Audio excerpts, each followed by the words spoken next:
Nossos familiares foram vigiados e ameaçados, e até recentemente foram alvo de acusações através de um artigo. Isso representa uma ameaça hostil, clara e direta.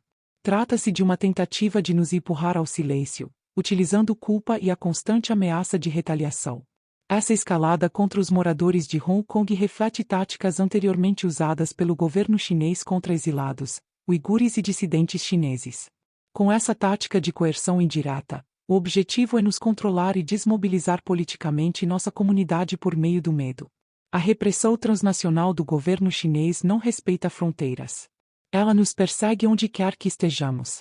O governo chinês busca causar um impacto profundo, como o presidente mencionou no início, um impacto tão intenso que até mesmo falar fora do país parece impossível.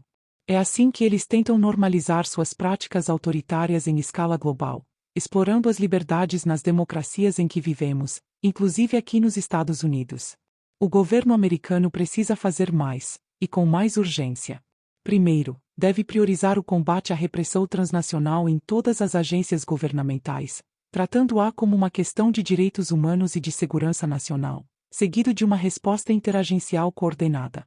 Segundo, é necessário fortalecer a aplicação do registro de agentes estrangeiros na FARA contra entidades que atuam em nome de governos estrangeiros para perseguir e silenciar dissidentes, incluindo agentes chineses e seus representantes nos setores de negócios, mídia, diáspora e além. Terceiro, aprovar o ato de certificação do Comitê de Comércio e Economia de Hong Kong, a fim de fechar escritórios que há muito tempo funcionam como bases de operações políticas e ferramentas de espionagem do governo chinês sob disfarce diplomático. Quarto, manter e ampliar o financiamento federal para organizações que documentam, investigam, denunciam e combatem a repressão transnacional, incluindo o National Endowment for Democracy, Rádio Free Asia, Voice of America, entre outras. Por fim, e não menos importante, expandir as vias de proteção humanitária. O medo de deportação entre membros da nossa comunidade impede muitos de denunciarem a repressão, silenciando vozes críticas que poderiam informar as políticas públicas dos Estados Unidos. Hoje, mais uma vez, assumo o risco ao testemunhar perante esta comissão, mas esse custo sempre foi maior do que eu mesmo. Enquanto eu tiver uma comunidade e uma plataforma, não serei silenciado. Continuarei falando por mim, pelos meus amigos atrás das grades, e por aqueles que ainda resistem em Hong Kong. Agradeço por trazer luz a essa causa e me coloco à disposição para responder às perguntas. Obrigado pela oportunidade e àqueles que aqui testemunharam. Declaração do Sr. Figueiredo.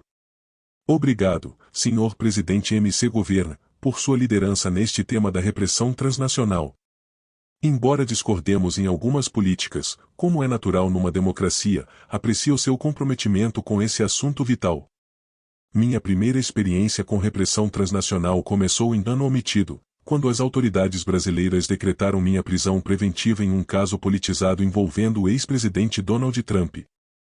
Apesar de já residir legalmente nos Estados Unidos, o Brasil me colocou na lista vermelha da Interpol, o que levou ao cancelamento do meu visto de jornalista. Fui detido por agentes do ICE e levado ao centro de detenção de Crome, na Flórida, por 17 dias, num caso que posteriormente foi arquivado pelo Brasil. Gastei mais de US$ 1 milhão em honorários legais e enfrentei anos de batalhas nos tribunais de imigração. O ministro Alexandre de Moraes, atual autoritário do Brasil disfarçado de juiz, me atacou novamente por reportagens com verdades inconvenientes. Ele congelou meus bens no Brasil, bloqueou minhas redes sociais, cancelou meu passaporte e me condenou ao exílio. Quando os meios legais falharam, ele usou canais informais para que o FBI me convocasse, numa tentativa de me coagir a testemunhar. O deputado Jim Jordan questionou essa interferência em uma carta ao diretor do FBI, Christopher Wray, em data omitida, que nunca foi respondida.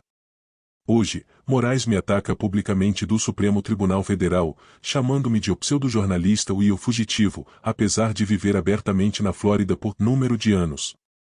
Ele alega haver um mandado de prisão secreto, impedindo-me de me defender formalmente ou até mesmo de saber se estou novamente na lista da Interpol. Meu caso não é isolado. O jornalista Alan dos Santos passou mais de 2 anos na lista da Interpol até que seus advogados provaram que o governo brasileiro não tinha provas contra ele.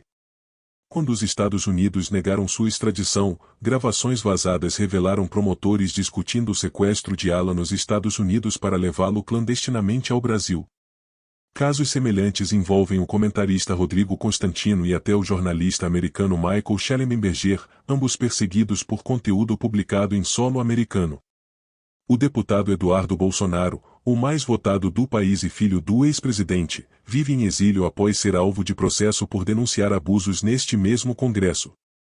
No mês passado, a deputada Carla Zambelli também teve mandado de prisão expedido por Moraes.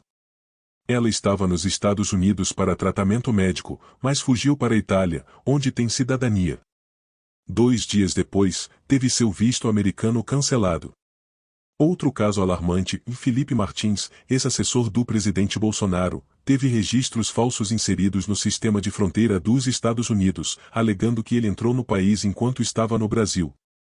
Isso foi usado como pretexto para prendê-lo por 6 meses sem julgamento. O erro só foi corrigido após intensa pressão legal. Até mesmo cidadãos comuns são perseguidos. Flávia Magalhães foi presa por postagens feitas nos Estados Unidos. Empresários como Chris Pavlovski, CEO da Rumble, e Elon Musk também foram alvos de Moraes, que tentou transformar empresas americanas em braços de sua censura, exigindo dados de usuários residentes nos Estados Unidos. A Rumble entrou com ação judicial contra Moraes em tribunal da Flórida. O juiz Mary Scriven declarou que as ordens de Moraes não têm validade nos Estados Unidos e proibiu sua execução.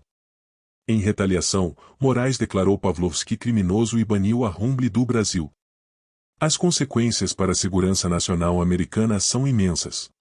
Se qualquer juiz estrangeiro puder obrigar empresas dos Estados Unidos a fornecer dados de cidadãos em solo americano, a soberania dos Estados Unidos está em risco.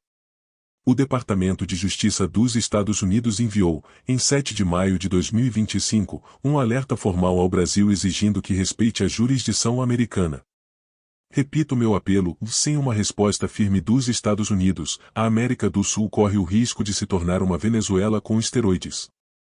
O cenário está piorando. Os Estados Unidos têm ferramentas, como a Lei Magnitsky Global para sanções por violações de direitos humanos. Peço que esta comissão recomende sanções contra Moraes nos próximos 30 dias. Precisamos de uma legislação específica contra a repressão transnacional.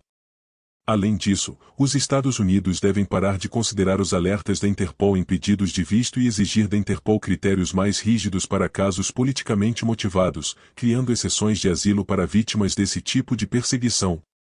Quando tribunais estrangeiros desrespeitam a primeira emenda, quando cidadãos americanos são silenciados por palavras ditas nos Estados Unidos, e quando nossos sistemas legais são manipulados, enfrentamos um ataque direto à soberania americana e à democracia constitucional. Obrigado por sua atenção. Fico à disposição para suas perguntas.